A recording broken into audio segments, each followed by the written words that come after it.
la cúpula, que ha tenido la amabilidad de abrirme las puertas por primera vez. Gracias en particular, evidentemente, a Leila Boyd, pero también a Diana y a Carelia, que sobre todo ahora hemos estado corriendo porque esto no funcionaba. Ya hace 2 años que di mi última conferencia, fue la de Tchaikovsky, Vida y Obra, fue en el museo, en la sala del Olimpo. Muchas cosas han pasado en estos 2 años, pero ya estamos de vuelta. Gracias.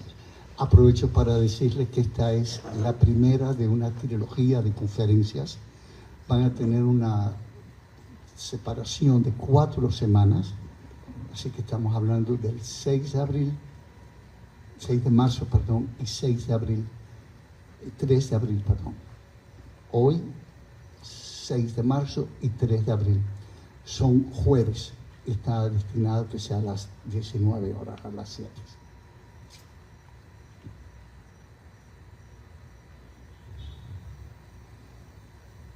Ya. ¿Ahora se escucha mejor? Sí. Perfecto, gracias. El punto central, el punto de unión de estas 3 conferencias son 3 mujeres. Esta primera no tiene nada que ver, sino es el hecho de ser mujer, con las que van a estar en la segunda y en la tercera conferencia. Y a mí me gustaría comenzar esta conferencia con un pequeño juego. A ver, aquí conozco y tengo una amiga muy querida, Juanita. Juanita, por favor, levántate que te voy a hacer una pregunta. Cuando naciste, ¿tuviste la posibilidad, te dieron a escoger en la familia en la que ibas a nacer? No. Gracias. Irma, cuando naciste, párate por favor, cuando naciste, ¿escogiste el lugar donde ibas a nacer? No. Raciel, por favor, cuando naciste, ¿tuviste la posibilidad de escoger de qué raza querías nacer? No. Nadie lo ha escogido. Así que si no ha sido nuestra elección, no ha sido nuestra opción, forzosamente nosotros no somos culpables ni del lugar donde nacimos, ni del color con que vinimos a este planeta, y tampoco somos responsables de en qué familia que caímos. Les quiero hablar de una mujer muy empoderada, y si la conferencia se llama El poder de la palabra no, es porque con una sola palabra, de una sola sílaba, esta mujer logró generar todo un gran movimiento que llevó a la defensa de los derechos civiles de los afro-norteamericanos en particular, pero no solo. Esto se fue abriendo para otras minorías en los Estados Unidos. Yo quiero, como suelo hacer en mis conferencias, hablarles un poco de lo que es el contexto histórico y el momento en el que se producen las historias.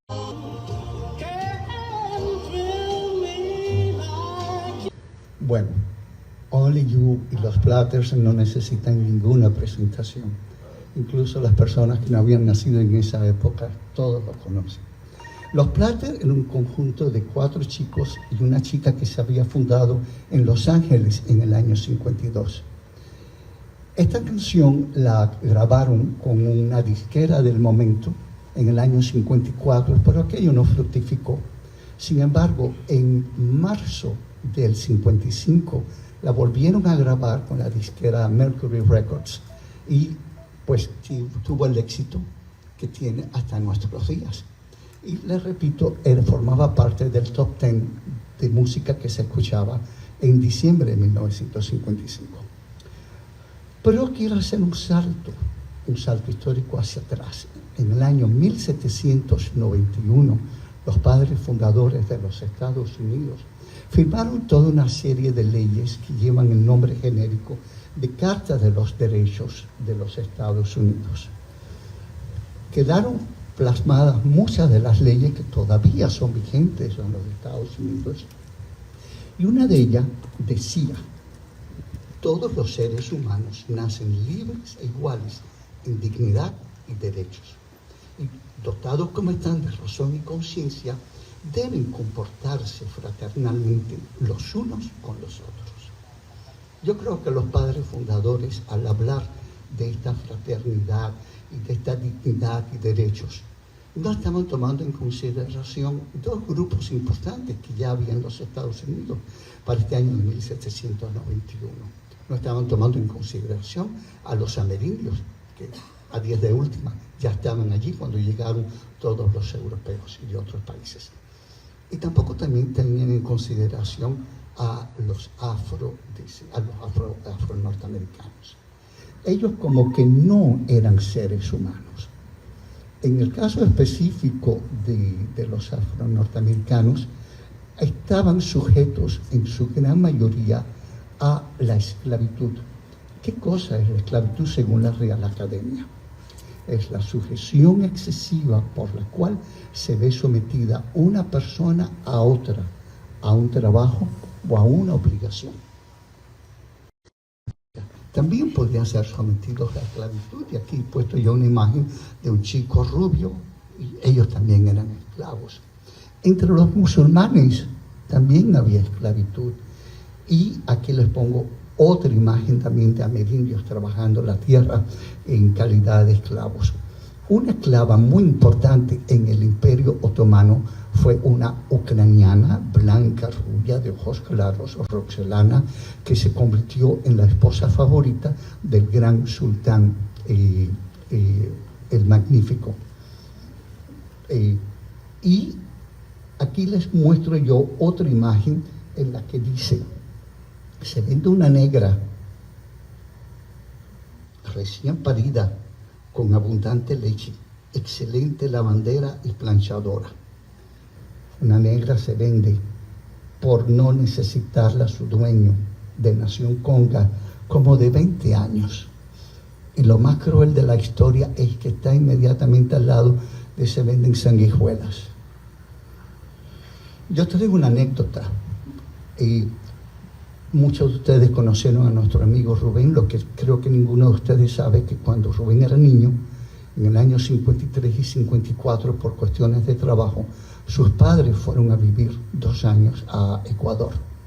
Y sus padres con horror me contaban cómo era que en la prensa de Quito aparecían anuncios clasificados que decían se vende una hacienda de tales dimensiones y con tantos indios. No crean que por muchas convenciones y muchas leyes que se han firmado desde la abolición oficial de la esclavitud, ya no existe más, para nada. La esclavitud sigue existiendo, lamentablemente.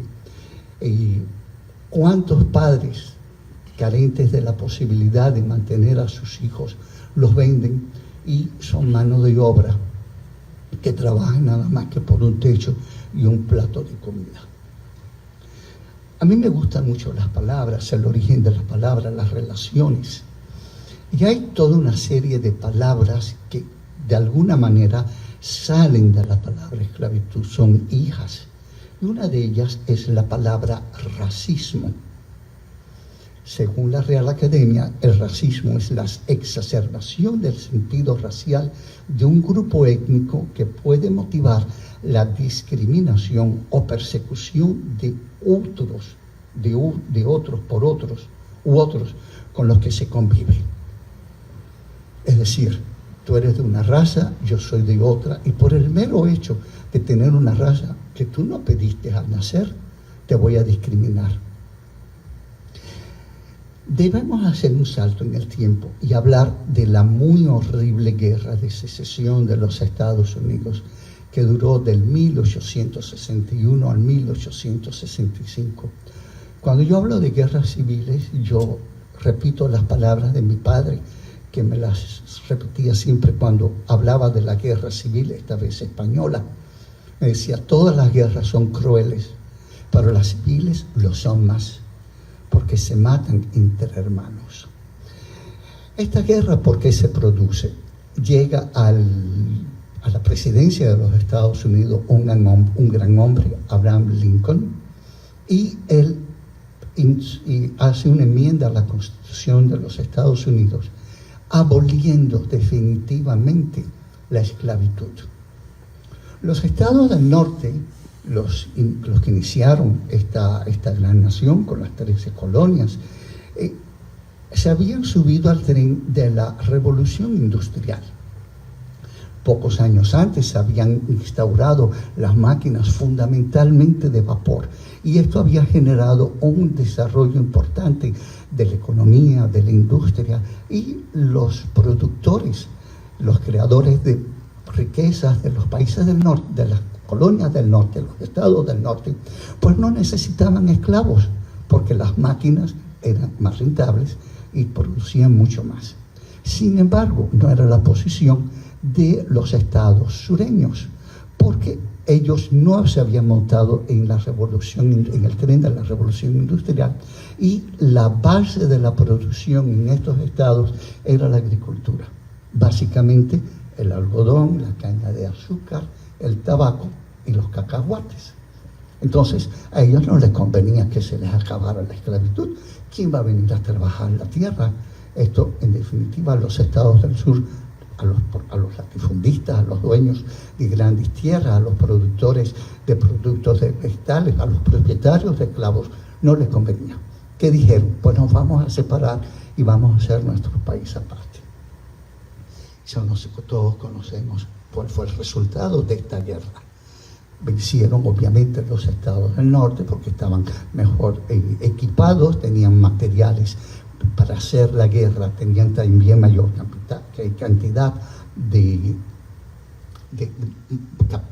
cantidad de capital para enfrentar una guerra. Como suele ocurrir cuando hay una guerra, el vencedor impone sus leyes allí al vencido, y a los estados del sur se le impuso la nueva ley que había proclamado Lincoln de se acaba la esclavitud. Ya se estuvieron todos unos años, hasta que más o menos sobre los 1880 empiezan a salir leyes que dicen, ok, somos iguales, no somos esclavos, pero eso no nos obliga a vivir juntos.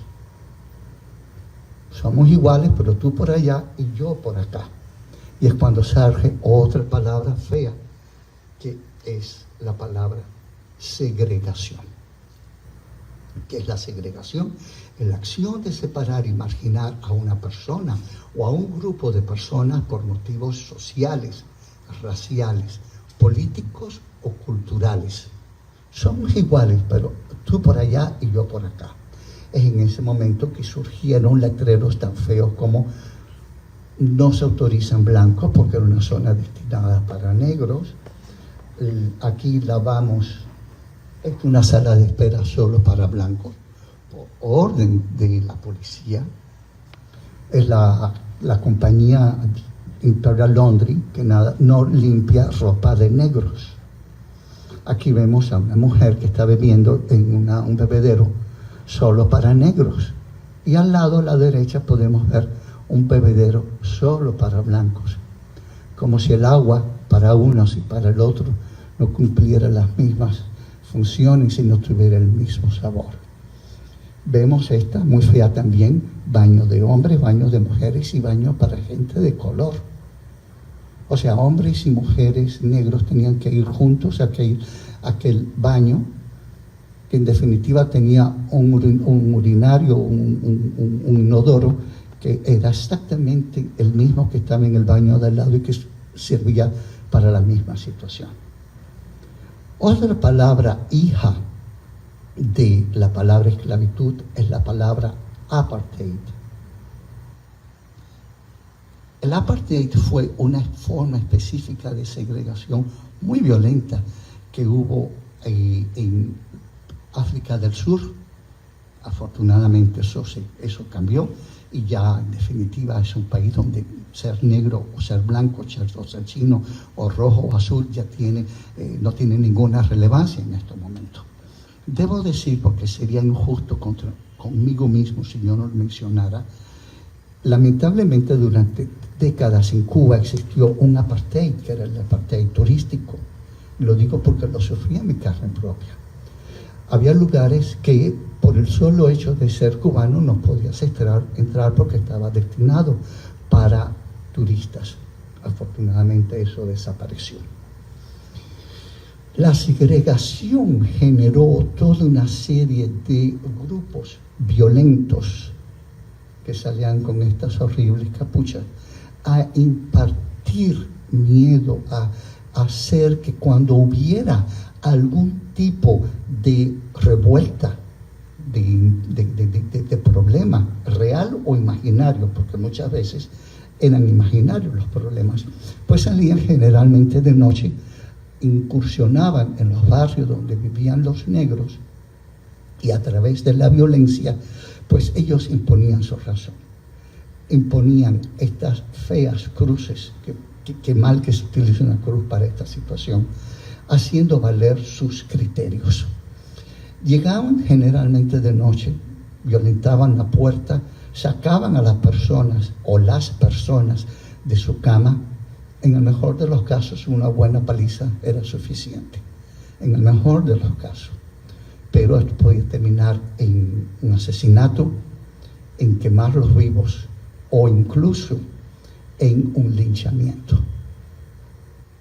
Y repito, muchas de las veces era por una acusación falsa, nada más que era por el hecho de tú eres negro y yo soy blanco y yo tengo la razón como quiera que sea. Hubo una cantante que es una de las grandes joyas del jazz norteamericano, que fue una de las primeras, no me atrevería a decir la primera, que utilizó la canción protesta para dar a conocer la situación que se estaba viviendo en los estados del sur con los linchamientos de negros. Fue una mujer que nació desgraciada, vivió desgraciada y murió desgraciada. Es uno de ese tipo de mujeres, de personas, como decía mi madre, cuando te vaya muy mal, mira para atrás, porque siempre hay alguien peor que tú. Estoy hablando de la gran Billie Holiday. Y yo les he traído esta canción en la que se describe, está subtitulada también, se describe lo que se estaba viviendo en los estados del sur de los Estados Unidos en esta época con los linchamientos.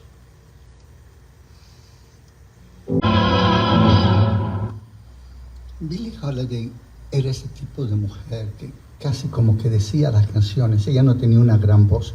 Los que sepan de música sabrán que ella cantaba en una sola octava. No iba más lejos su voz. Sin embargo, qué forma de interpretar sus canciones.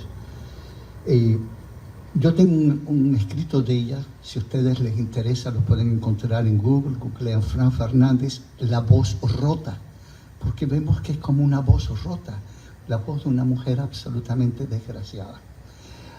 A pesar de que el tema de la segregación, donde se veía de una forma muy marcada, muy evidente, eran los estados sureños, pues también en los estados del norte existía de alguna forma.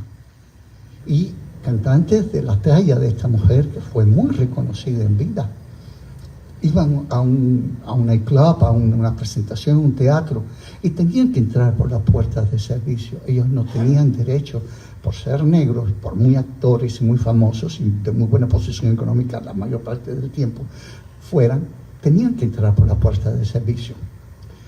Billie Holiday decía, podrás caminar por una calle de Nueva York elegantemente vestida, con 2 gardenias en el pelo, y nunca te dejarán hacer sentir que eres como la niña que acaba de salir de la granja del sur. Este es un enfoque que yo les he querido dar de lo que les voy a contar ahora. Y entramos ya más bien un poco ya en tema de Rosa Parks. ¿Quién fue Rosa Parks? Bueno, pues fue esta señora que vemos aquí. Y aquí yo les estoy dando su fecha de nacimiento y su fecha de muerte. Como verán, no era una mujer muy negra. Ella no era absolutamente negra. Ella tenía de indoamericano, tenía de irlandés y tenía de galés. era hija de un carpintero albañil que por cuestiones de trabajo se tenía que ausentar algunos días y un buen día no volvió más. En esas condiciones, pues, la madre de Rosa decidió ir a vivir con sus padres a un pequeño pueblo de Alabama relativamente cerca de Montgomery que se llama Tuskegee.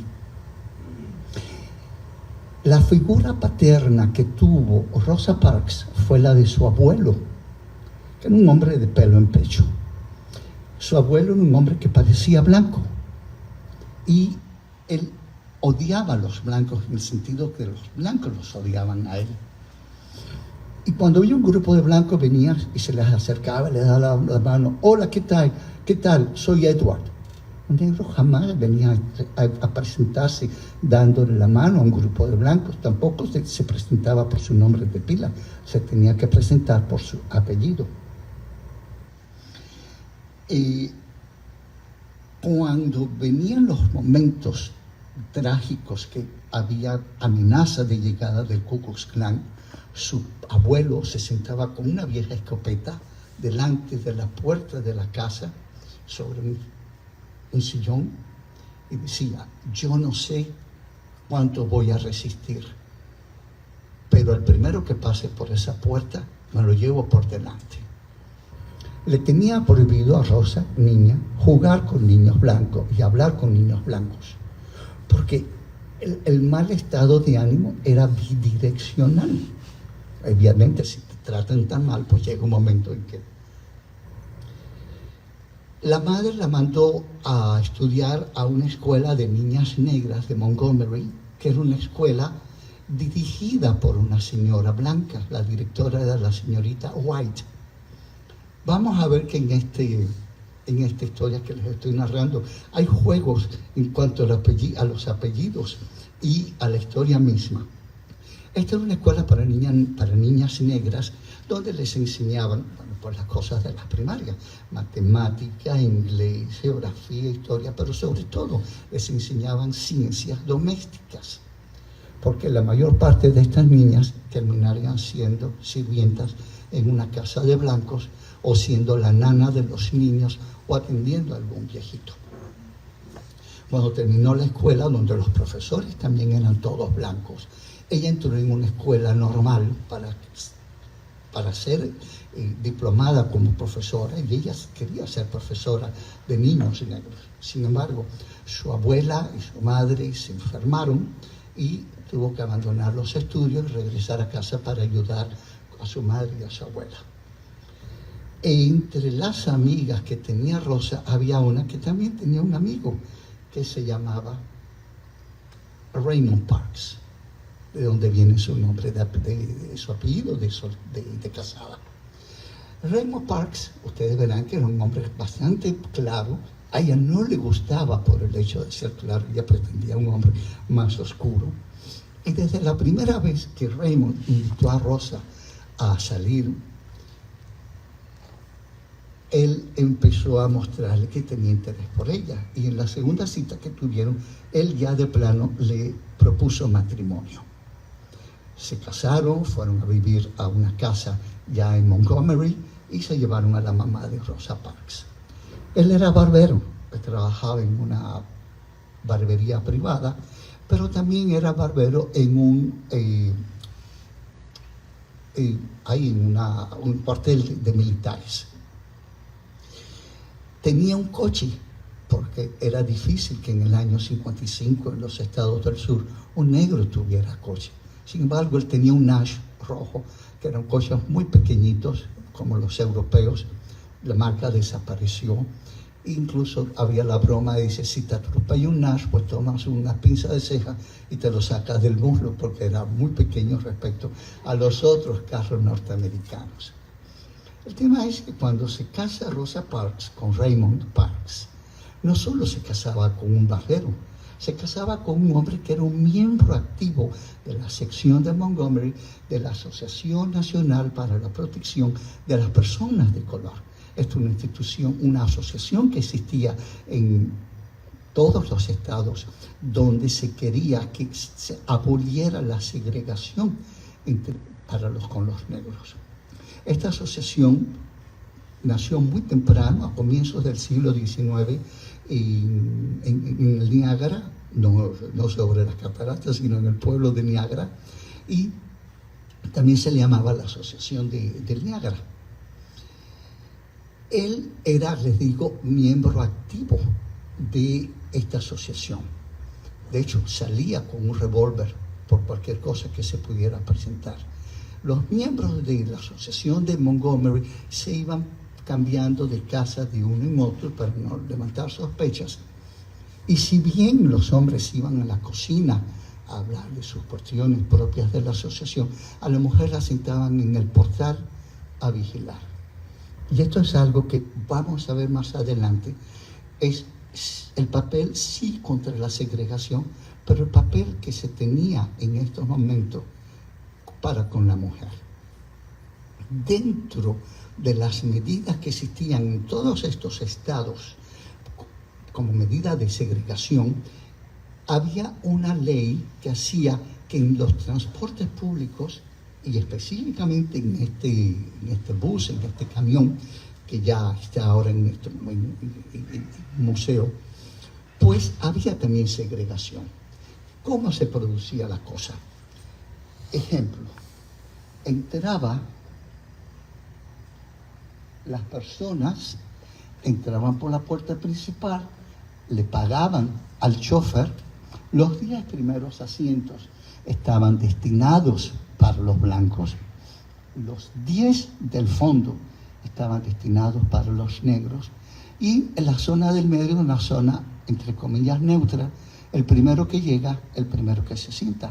No obstante, si en algún momento los asientos para blancos se ocupaban y subía un blanco, pues entonces los negros, estoy hablando en plural, se tenían que levantar, porque verán que son asientos de A2.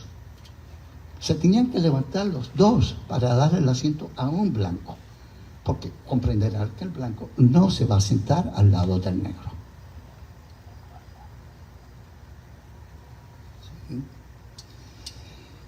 Ya en el año 42, o sea, 13 años antes de la historia que yo estoy narrando, Rosa Parks tuvo un incidente con un chofer que se llamaba James Black. Otra vez el juego de palabras. ¿Qué fue lo que ocurrió en el año 42?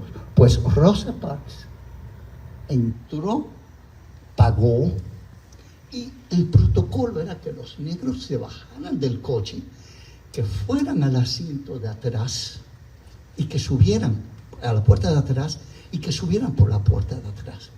Pero en el caso de esta historia estaba todo lleno. ¿Y qué se dijo Rosa? Bueno, pues voy a pasar por aquí y voy a atravesar el camión. Pero no podían atravesar los negros por la zona de los blancos.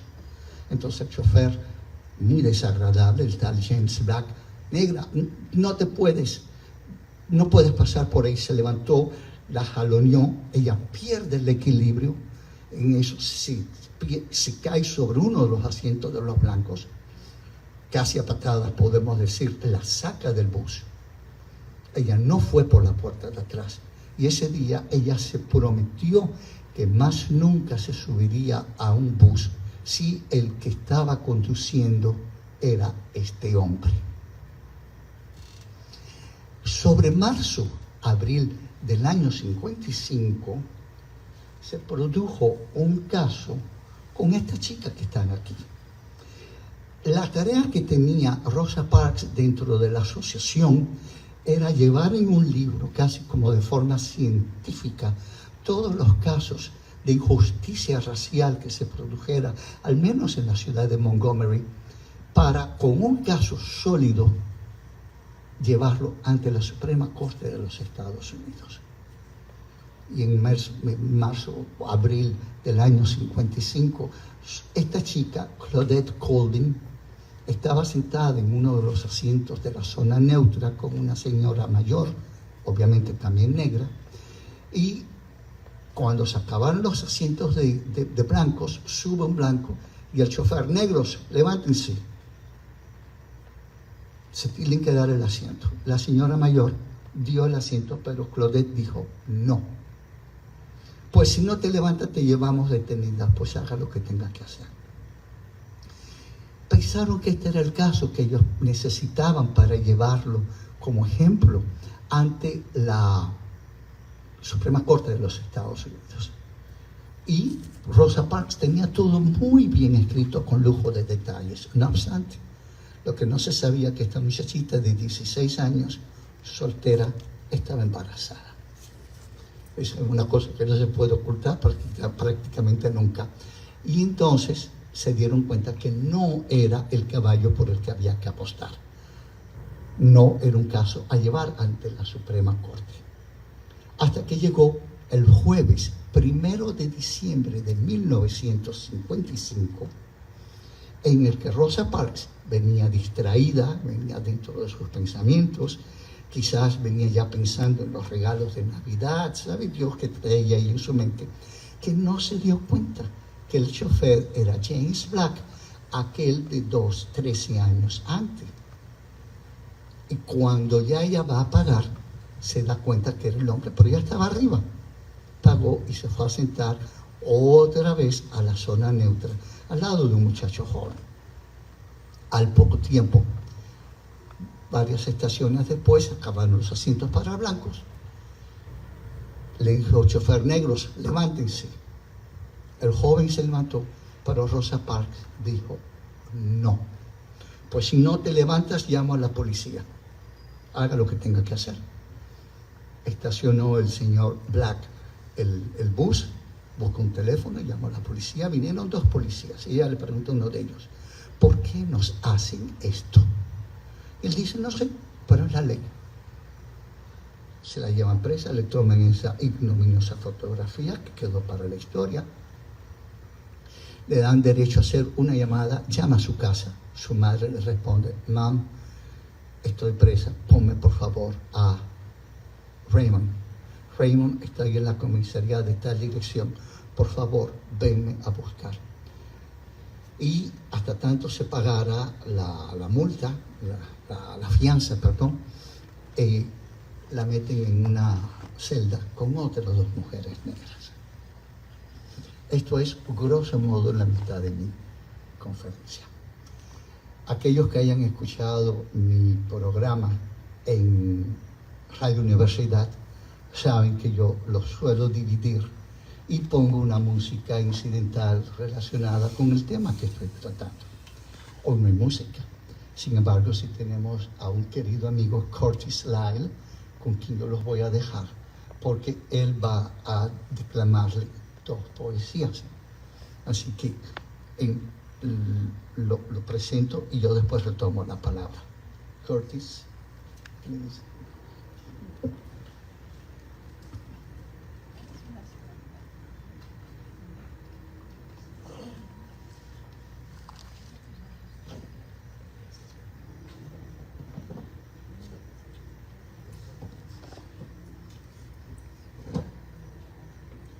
Good evening. My name is K. Curtis Lyle. I am a poet from the United States of America. I was born in Los Angeles, California. I now live in St. Louis, Missouri. I am a retired teacher, but mainly I am a poet. My interests are African American culture in general, music in particular. And I would like to share with you tonight a very small part of the Rosa Parks story, which is the civil rights story of the African American people in the second half of the 20th century and into these first 25 years of the 21st century. I'm going to focus my reading, which is just 2 poems tonight, on the word Alabama. Rosa Parks, of course, was born in the state of Alabama in the United States of America in 1913 on the date of February the 4th. Because of the resistance of African American people to segregation and racism in the 20th century, Alabama became a place that was quite notorious just by the mention of the word itself. which is quite ironic because the word is actually a Native American word. It comes from a people who call themselves and are called now the Choctaw.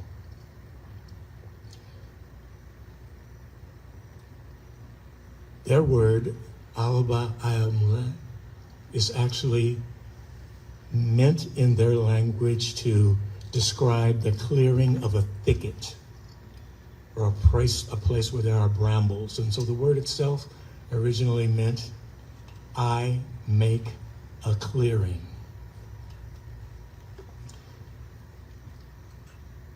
The first piece I'm going to do is a poem by a poet whose name is Gwendolyn Brooks. She was a contemporary of Rosa Parks, a quite celebrated writer in the United States and writer, for several reasons. One, because she was a great poet, and also because she was the first African-American man or woman to win the Pulitzer Prize for literature in the United States. I don't know if you know what the Pulitzer Prize is, and it's not important to go into it now, but it's a big deal in America, and put it those terms. And this poem is one from her collection, which is called Bronzeville, for which she was awarded the Pulitzer Prize, and I believe the year was 1941, but you would have to fact check me on that. This is called Of Emmett Williams on His Way to Lincoln Cemetery. It goes like this. He was born in Alabama. He was bred in Illinois. He was nothing but a plain black boy, black boy. Swing low,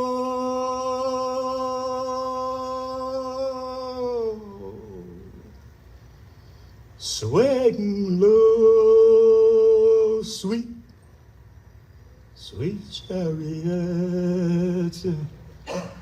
He was nothing but a plain black boy.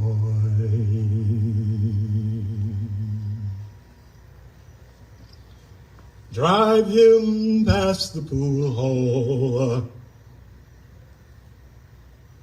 Drive him past the show.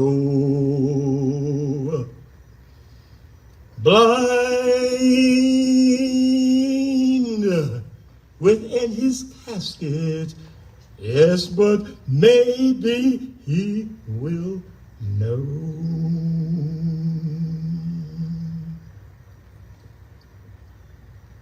Down on 47th Street and underneath the L,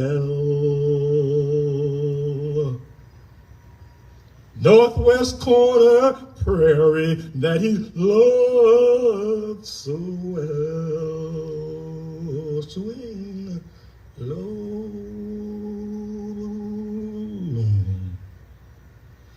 swing low, sweet, sweet chariot. He was nothing but a plain black boy.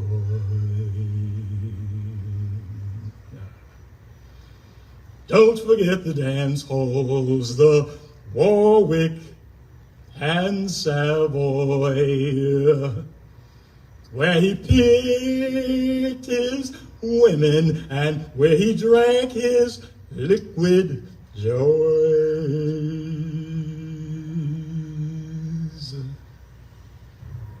He was born in Alabama,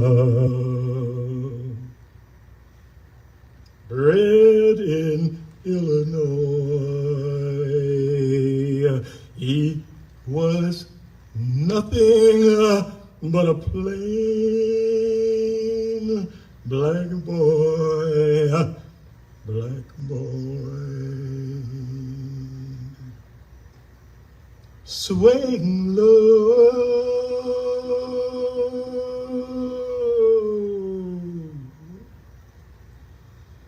swaying low, sweet, sweet, sweet, sweet chariot.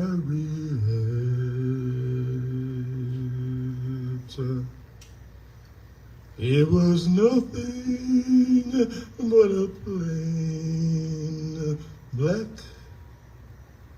boy.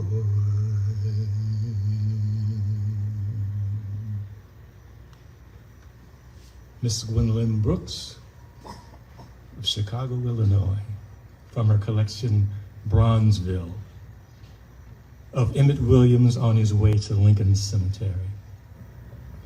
I have one more poem that I would like to share with you. Don't worry about it, it's just my charger. This is a poem dedicated to my father. My connection to Native American culture comes through him. He was born on the Choctaw Reserve, not really the reservation.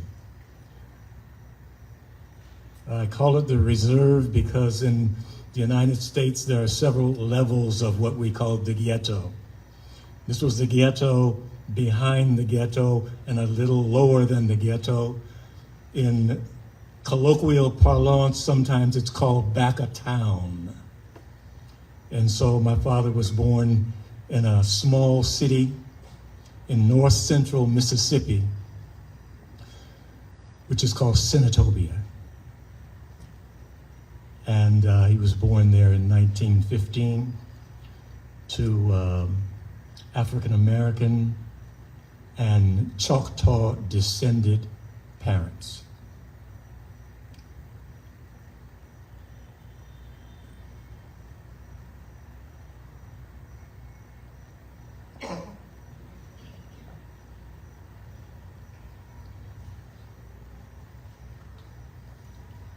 This poem is from a larger collection called Hallucinations, which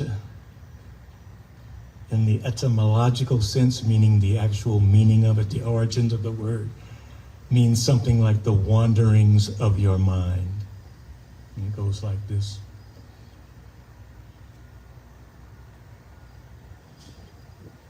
I never had a heart-to-heart talk with my father. Never wanted it, never needed it, didn't think he should hug me or say, I adore you. His actions spoke louder than any word I could compose or you might suggest. He had my back, my front, my top, my bottom, my center. He still sits lotus right below my solar plexus, relaxes in perpetuity at the base of my spine. Manages to draw a deep sigh from the anointed mass, pumping ground zero in my chest. On my best, or more remarkably on the worst of my days, gave me Lester Young's soft shoes when I was 8. And Charlie Parker's round bird head crown atop his Comanche fat rock face when I was 16.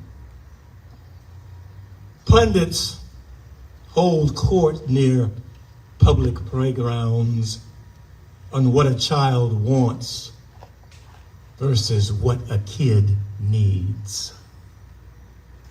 A line of ancestors who were Choctaws and slaves created him and then me, proving in the end that God really does love ugly. For Frederick James Lyle, born January the 3rd, 1915 in Senatobia, Mississippi, made his transition May the 12th, 2012, in Riverside, California. Gracias, my friends. Thank you very much.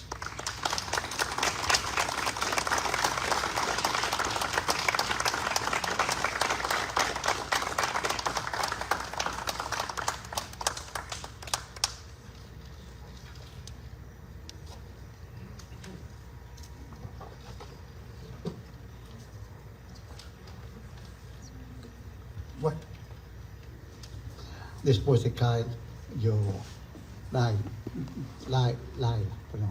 yo retomo mi speech. Nos habíamos quedado cuando fue detenida Rosa Parks y había llamado a su casa para que vinieran a pagar la fianza. El tema es que su marido no salió directamente hacia la estación de policía. Él hizo primero una llamada. Y la primera que llega a la estación de policía fue Virginia Foster Dorr. ¿Quién era esta mujer? Era la esposa de un abogado, una familia de muy buena posición en Montgomery, y tenían varios empleados en la casa. Y casualmente Rosa Parks trabajaba en casa de esta Virginia como costurera. El tema está, claro, lo había aprendido con la escuela de la señorita White. El tema es que esta señora, a ella también le gustaba coser, le gustaba hacer todas las cuestiones de costura. Y se sentaban a trabajar juntas y se hicieron amigas porque se identificaron. Se dieron cuenta que las dos pensaban igual. Era una mujer blanca, era una mujer de posición, una mujer que tenía muchos empleados, pero eso no era óbice para que ella no creyera en la segregación. Y aparentemente, porque estaba más cerca Virginia que donde estaba Raymond, la primera que llega es Virginia, paga la fianza y inmediatamente al salir Rosa, te maltrataron, te hicieron daño, no, todo bien. Se van todos juntos a la casa de Rosa, de Raymond y de la mamá de Rosa. Y allí llega una persona que es el reverendo Edgar Nixon, que era el reverendo de la iglesia Dexter, de la avenida Dexter de Montgomery. Es en este momento en que le dice: tú eres la persona que nosotros necesitamos para llevar tu caso ante la Suprema Corte de los Estados Unidos. Tú eres una mujer impecable, tienes un extracto judicial absolutamente limpio, trabajadora, siempre fiel a tu marido. Pura bondad, Rosa Parks. Y entonces, sí, a pesar de que los abogados van a decir que eres no culpable, lo que necesitamos es que te culpen, porque con el expediente ya de una pena, pues entonces podemos llevar la cosa al Tribunal Supremo. Había sido convocada en la estación de policía Rosa Parks al siguiente lunes, ya 5 de diciembre, a presentarse a las 10 de la mañana para el juicio. El viernes 2 se imprimieron 35,000 volantes en la ciudad expeditivamente para irlo distribuyendo por la calle y entregándoselo a todas las personas de color. Este domingo 4 hay una reunión en la iglesia bautista de la avenida Dexter. Preséntese porque es un caso muy importante. Bueno, la iglesia, que no es pequeña, quedó abarrotada. Incluso tuvieron que poner altavoces porque estaba la gente en la calle que no había podido entrar. Todos se sentían involucrados en esta situación. Y es este domingo 4 de diciembre del año 1955 que sale a la palestra de la historia un gran hombre, un gran personaje. Estoy hablando del reverendo Martin Luther King. Es este día en que él acababa de llegar a la ciudad para trabajar precisamente como reverendo. Este hombre con sus 27 años ya era doctor en teología. Y allí él pronunció un discurso maravilloso, como todos los que él hacía, en la que él leyó: ha llegado el momento de decir que ya no podemos más, que estamos cansados. Durante años hemos dado prueba de una increíble paciencia. Quizás le dimos a entender a nuestros hermanos blancos que nos gusta la forma en que nos tratan, pero estamos aquí esta noche para solo esperar la libertad y la justicia. Si ustedes luchan con valentía, con dignidad, entonces los libros de historia de las futuras generaciones marcarán una pausa y dirán: ahí había un gran pueblo, un pueblo negro que inyectó una nueva dignidad en las venas de la civilización. Y dijo: una vez más, una mujer negra ha sido detenida por negarse a levantarse de su asiento en el bus. Esto tiene que parar. Los negros tienen derechos. La próxima vez le puede pasar a usted. Esta mujer será juzgada este lunes. Le pedimos a todos los negros no subir a ningún bus este día. Lo que nadie podía tomar en consideración es que ese día, lunes 5, pues del norte llegaba un gran frente frío. Habían bajado tremendamente las temperaturas, mucha agua, mucha lluvia. Sabemos que cuando hay frío y hay lluvia, pues la sensación térmica es aún más baja. Lo que pedían ellos, y lo dijo el reverendo Nixon, es un tratamiento cortés para todos en el bus.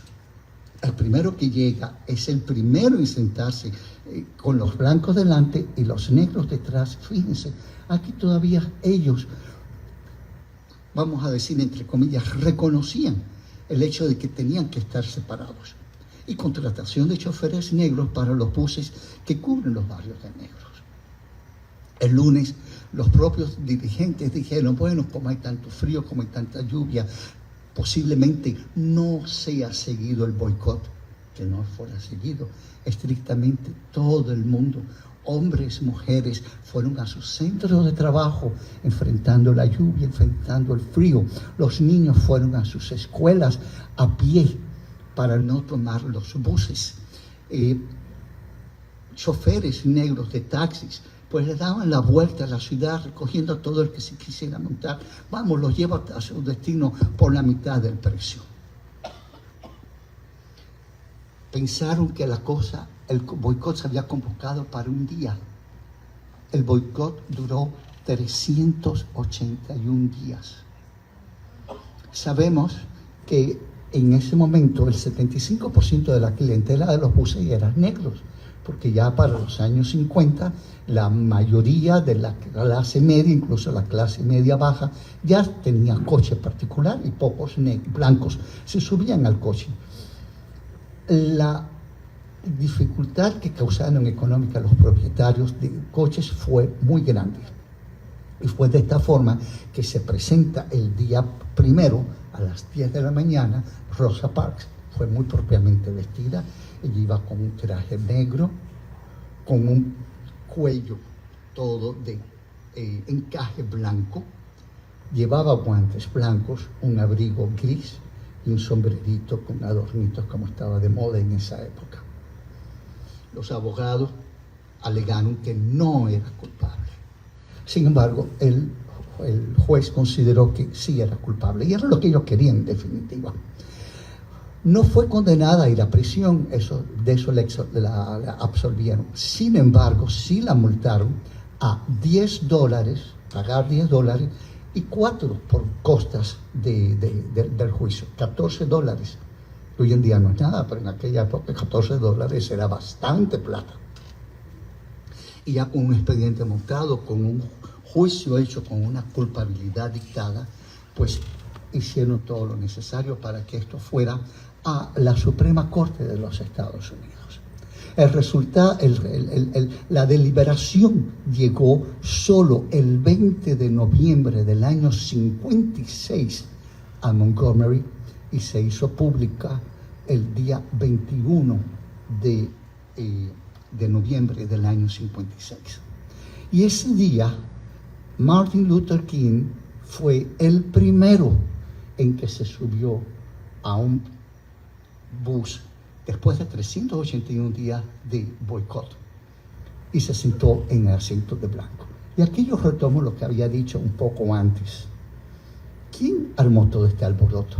¿Cómo comenzó? Comenzó por Rosa Parks. Así que yo creo que a quien le correspondía subir la primera y tomar la primera, un asiento destinado para blanco, era a Rosa Parks. Ya les había dicho que las mujeres estaban cantonadas a escribir lo que estaba sucediendo y a vigilar las reuniones de los maridos. Ellos estaban abogando por una igualdad. Sin embargo, la mujer, estamos todavía hablando del año 56.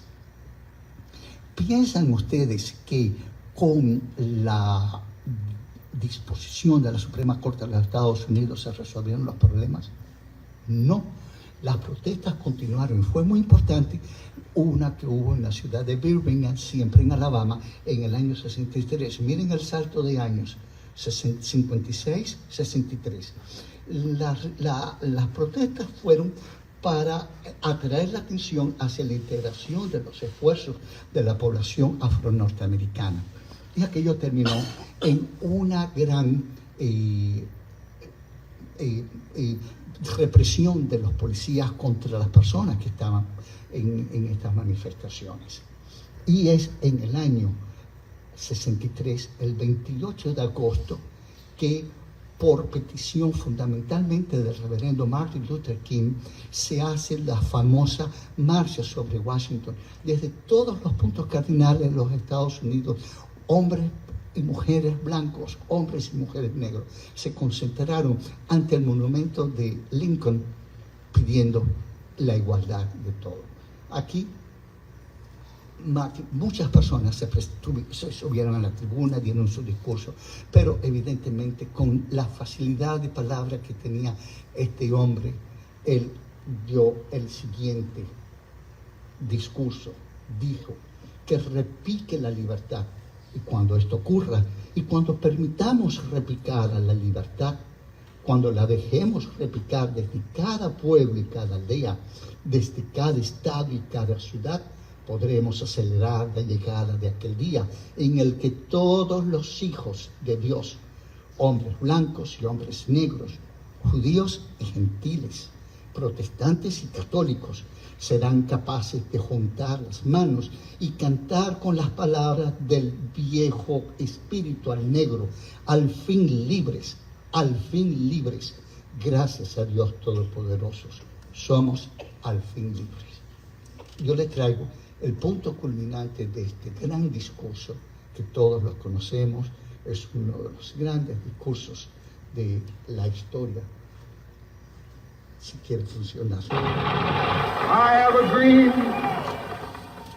that one day on the red hills of Georgia, the sons of former slaves and the sons of former slave owners, will they be able to sit down together at the table of brotherhood? I have a dream that my 4 little children will one day live in a nation where they will not be judged by the color of their skin, but by the content of their character. I have a dream today.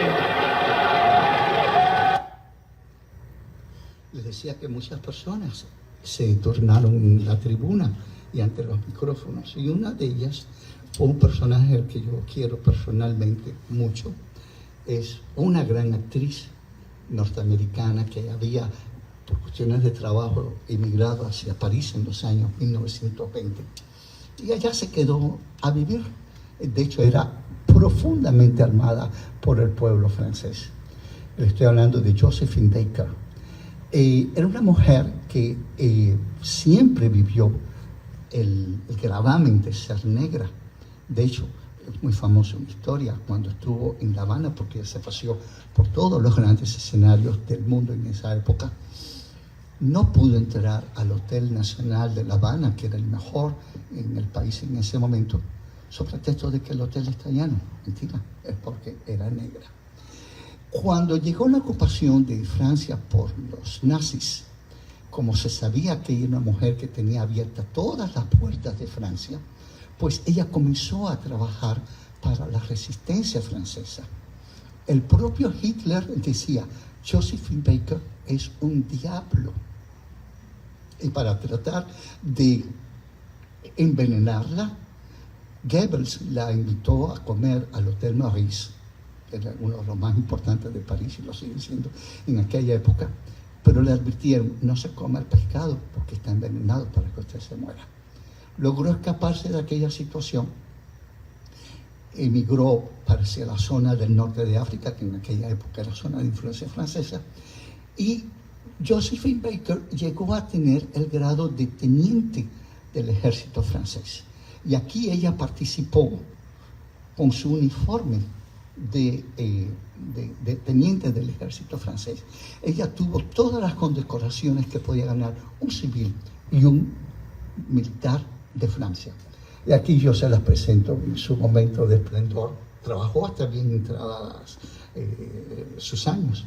Aquí la vemos cuando ella era muy conocida por el mundo como la Platanitos. Y endemoniadamente bailaba Charleston, que fue con ella que llegó Charleston a Europa y a muchos otros lugares. Pero con esta marcha a Washington, si bien que se firmó la Ley de Derechos Civiles del año 64, gracias al poder que tuvo esta marcha de concentración y de exposición de la situación que estaban viviendo las minorías, no se terminó la lucha de los afroamericanos y después otras minorías que se fueron agregando. Hubo una protesta muy importante que es la que se llamaba la protesta en Selma. Selma también es otra pequeña ciudad cerca de Montgomery, a unos 80 kilómetros, y se hizo una caminata de Selma a Montgomery para traer la atención sobre la situación que no se solucionaba por muchas leyes que se firmaron. Y esto terminó también en reprimenda, en enero del año 1965. Con eso salió el derecho de voto del año 1965. Hasta que ya en el año 68, Martin Luther King es invitado a la ciudad de Memphis, en Tennessee, para apoyar una huelga que tenían los empleados de recogida de basura, que eran negros, para mejorar sus condiciones de trabajo, mejorar su salario y tener el derecho a asociarse en sindicatos. Y él fue, se alojó en este hotel, en el Lorraine Motel, y aquí yo quiero también señalar otra cosa. Era un hombre que ya era reconocido internacionalmente. Sin embargo, mire la modestia del motel, que no hotel, que él se alojó cuando llegó a apoyar a los basureros de la ciudad. Todos los que han ido a los Estados Unidos, conocen Estados Unidos, saben que estos moteles de carretera suelen ser muy baratos. Ellos no fueron a un gran motel a disfrutar de las comodidades de un gran hotel. Y en un momento determinado estaba él reunido con su equipo. Él tuvo la idea, sabe Dios por qué, a lo mejor para refrescarse, mirar el paisaje, reflexionar, nunca se sabrá. Sale al balcón y lo que no sabía Martin Luther King era que un francotirador lo estaba esperando y nomás hizo salir al balcón, pues lo abatió. Muy triste, porque era un gran personaje, era un hombre de una facilidad de palabra excepcional, era un hombre con un poder de convocatoria y de convencimiento excepcionales. Aquí yo les muestro la iglesia donde él dio su último discurso, la víspera, que fue el discurso de Estado en la cima de la montaña. Y aquí yo les muestro dos viudas de dos hombres, grandes hombres, que fallecieron los dos por luchar por la independencia y la igualdad de todos. Es aquí donde descansan los restos mortales de Martin Luther King. Con la muerte de Martin Luther King, el movimiento afroamericano como que se radicalizó. Es el momento en que surgen personajes como Stokely Carmichael, surgen los Panteras Negras con posiciones muy de izquierda, nacionalismo negro, socialismo revolucionario, anticapitalismo, antifascismo, antiimperialismo y maoísmo. Vaya, se brincaron reacerte y se fueron para el extremo de la izquierda. También apareció un personaje como Malcolm X, salió Angela Davis, pero estos tuvieron una vigencia perecedera, porque en definitiva los afroamericanos no querían lo que le estaban proponiendo a esta gente, que era un vuelco a la izquierda o radicalmente a la izquierda. La mayor parte de los afroamericanos lo que querían era ser todos iguales y tener todos los mismos derechos. Habían perdido en el momento del gran escándalo del bus en el año de diciembre del 55, había perdido Rosa Parks su trabajo, su marido también, que tenía de barbero en una barbería de la ciudad y en la base militar, y ellos decidieron irse a vivir a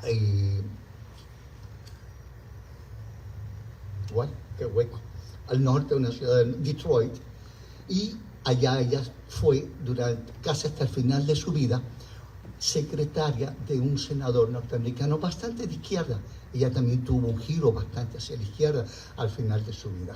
Aquí la podemos ver con el presidente Clinton cuando le da la más alta condecoración que otorga el gobierno de los Estados Unidos a un civil, que es la Medalla Presidencial de la Paz, de la Libertad, perdón. Esto fue en el año 1996, ya vemos que está una mujer mayor, y a los 100 años de su muerte, a saber, en el año 2013, porque había nacido en 1913, el presidente Obama develó su estatua en la muy célebre, muy importante Sala de las Estatuas del Congreso de los Estados Unidos, siendo la primera afroamericana en estar presente su estatua en la Sala de las Estatuas del Congreso. De hecho, debo decir que habría hablado ahora que la primera afroamericana, Josephine Baker, también es la primera afroamericana en tener sus restos que descansan en el famoso Panteón de París. O sea, hasta en eso fueron ellas pioneras. El hecho de la segregación no lo veíamos en todos los niveles. Había quien abogaba por la segregación, pero aquí les quiero presentar 4 grandes personajes del showbiz, de la música de los Estados Unidos y del arte, que a pesar de tener color de piel absolutamente distinto, eran íntimas amigas. Ninguna de las dos necesita presentación. Ella y Marilyn se amaban, esas dos mujeres. Y también tenemos el caso de Frank Sinatra, que era íntimo amigo de Sammy Davis Jr. Retomo un poco lo que decía al comienzo, las palabras que salen, que son hijas, que están directamente relacionadas con la palabra esclavitud. Y una de ellas es la palabra intolerancia. ¿Qué dice la Real Academia sobre la palabra intolerancia? Es la falta de tolerancia, especialmente religiosa. Pero existen muchas formas de intolerancia. Existen muchas formas. Cuando no respetamos a los pueblos autóctonos de los lugares donde vivimos, somos intolerantes. Cuando matamos a otra persona porque tiene una religión diferente a la nuestra, somos intolerantes. Y cuando hay una preferencia sexual diferente a la de la mayoría, somos intolerantes. ¿Y cómo yo los presento? Pues con un extracto de la película Judy, que magistralmente interpretó Renée Zellweger en la historia de Judy Garland. Esto es un extracto de la película que se desarrolla en Londres. Salió tarde de Palladium, donde ella solía presentarse, el famoso teatro de Londres, y vio que la estaban esperando 2 amigos. Esa hora la mujer tenía hambre, vamos a ver dónde podemos comer. Ya era medianoche, ya todos los restaurantes de Londres estaban cerrados, y le dijeron, vamos a casa y te voy a hacer una omelette, una tortilla. Y en la confidencia del silencio que da la noche, de la confidencia que da la media luz de la madrugada, esta gran mujer y este hombre, que era uno de sus grandes fans, tienen esta conversación.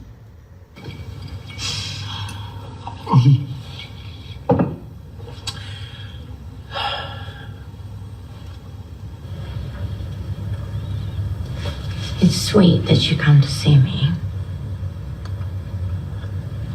Sometimes I spy the two of you out there. Feel like I have allies.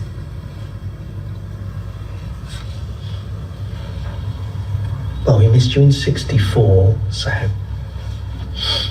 You couldn't get tickets? not together, no. Stan was otherwise engaged. 6 months for obscenity. In jail? They've changed the law since then. Turns out we didn't do anything wrong after all. They hound people in this world. Anybody who's different. They can't stand it. Well, to hell with them.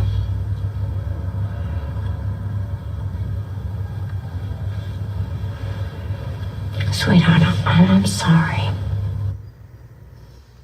Los que no han visto la película se la recomiendo mucho. Es muy buena película, está muy bien interpretada como solo ella sabe hacer. Así que le vamos dando fin a esta conferencia para no aburrirlos. Sepamos que cuando de alguna forma practicamos el racismo, la segregación, el apartheid o la intolerancia, de alguna forma estamos repitiendo los crueles años de la esclavitud. No nos olvidemos. Nadie es diferente a nadie por su forma de pensar, por el color de su piel, por el extracto social en el que haya nacido. Recordemos que el verdadero valor de una persona no está en si es blanco, es rojo o es rosado, ni cuánto dinero trae en el bolsillo. Los verdaderos valores de una persona están aquí y aquí. Eso es lo que cuenta cuando uno tiene que ponerle una puntuación a una persona. Y así yo termino. Les doy cita cada sábado, o casi cada sábado, en el Diario de Yucatán. También me pueden ver en el Siglo XXI de Guatemala. Y me pueden ver en mi canal de YouTube como Frank Fernández Historia, y constantemente estoy subiendo cosas. Y si no, cada viernes a las 6:30, pues pueden escuchar mi espacio que tengo de media hora en Radio Universidad. Desde ya les estoy dando cita para dentro de 4 jueves.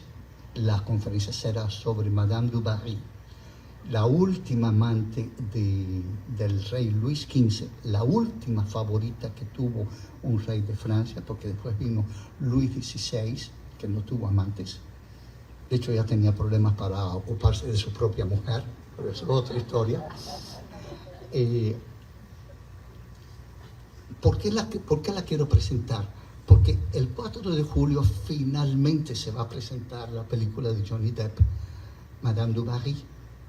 Y me gustaría que antes de ir a ver la película, aquellos que decidan ir a ver, sepan quién fue Madame du Barry, que de los más bajos extractos sociales de Francia se convirtió en una marquesa, la última amante que tuvo un rey de Francia, porque se dice también que Luis XVI fue el último rey de Francia. Eso no es cierto. Estuvo Luis XVII, su hijo, que no reinó por su cuenta. Estuvo Luis XVIII, después estuvo Carlos IX, y después el último rey de Francia, que ya no era de la familia Capeto ni Borbón, ya era un Valois, Luis Felipe. Y la tercera conferencia, que será dentro de 8 semanas, si Dios quiere, pues será sobre un gran escándalo que hubo a partir del robo de una gran joya, posiblemente la más cara de la historia. Tenía 2 kilogramos en brillantes. Y injustamente involucraron a María Antonieta, que ya había creado bastante mala fama, y a pesar de ser ella inocente, siempre se le adjudicó a ella como la que estuvo realmente involucrada con el robo de aquel gran collar que hoy en día no existe. Para aquellos que deseen, allá estará a la venta un libro que hace una temporada atrás me editó el grupo Mega Media. Solo me queda una vez más agradecer al grupo del Centro Cultural de la cúpula y a todos ustedes por haber venido y por haberme soportado durante todo este tiempo. Muchas gracias.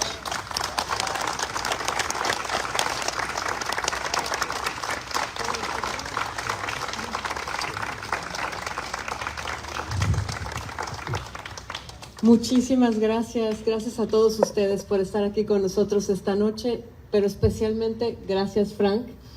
Estamos muy honrados de tener finalmente este ciclo de conferencias contigo.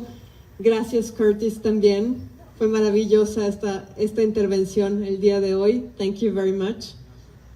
Y gracias a todos. Les esperamos para la próxima en 4 semanas.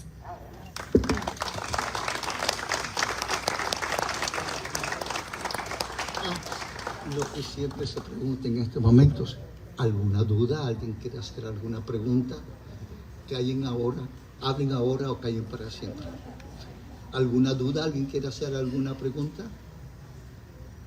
A ver, por favor.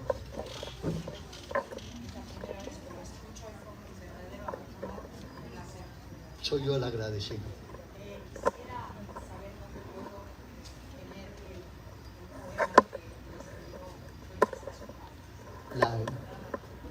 She would like to know how to get your poem. Sí,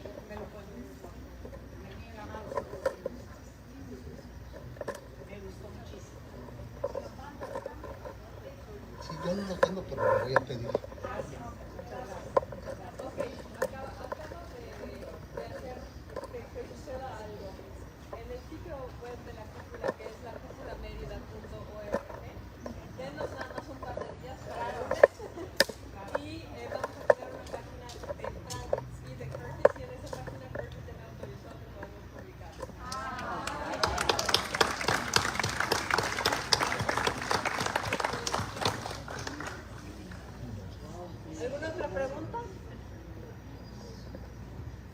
Pues ya están convocados para dentro de 4 semanas, jueves, el día 6 de marzo, misma hora, mismo lugar.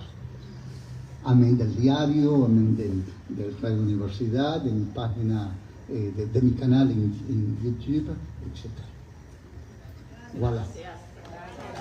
A todos ustedes.